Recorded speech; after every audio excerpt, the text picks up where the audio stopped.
자, 여권 넣어.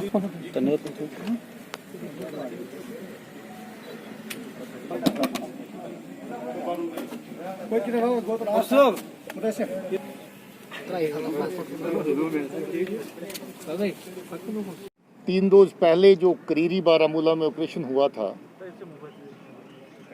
जिसमें 3 दहशतगर्द मारे गए थे, उसमें नॉर्थ कश्मीर का लश्कर तौबा का सबसे बड़ा जो कमांडर लश्कर तौबा का सजाद हैदर मारा गया था, जिसके साथ उसका पाकिस्तानी साथी उस्मान मरा था और लोकल साथी अनायतुल्लाह उसमें मारा गया था। ये एक 2-3 ग्रुप थे जो मिलकर के आपस में काम करते थे लश्कर तौबा के। सजाद का दूसरा साथी जो एक अलग ग्रुप लेकर के अलग अलग आतंकी कार्रवाइयों को इस पूरे नॉर्थ कश्मीर के अंदर चला रहा था, उसका नाम नासिर था, जिसको नासिरुद्दीन भी कहते हैं, जिसको अबू साद भी कहते हैं।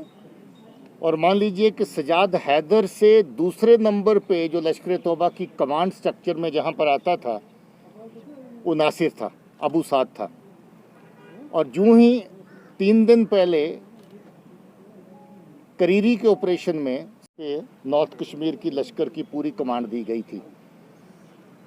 और जिस तरीके से उसका साथी सजाद का उस्मान चलता था, इसका साथी साथ में यहाँ पर जो आतंकी कार्रवाइयों को चलाने के लिए इसके साथ हमेशा रहता था, वो दानिश भाई था।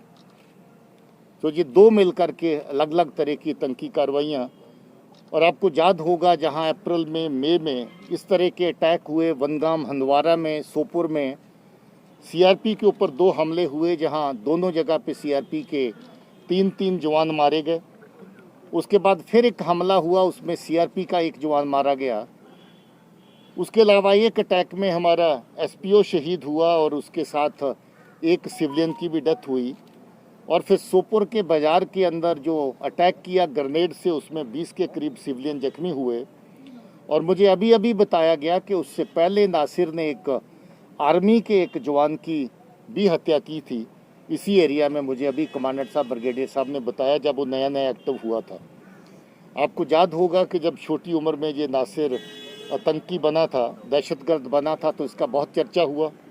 पाकिस्तान गया, ट्रेनिंग हासिल करी और पिछले थोड़े अरसे के दौरान ही ये बहुत खूंखार आतंकी दहशतगर्द यहाँ पर बन के उभरा और एक के बाद एक अटैक इसने किया।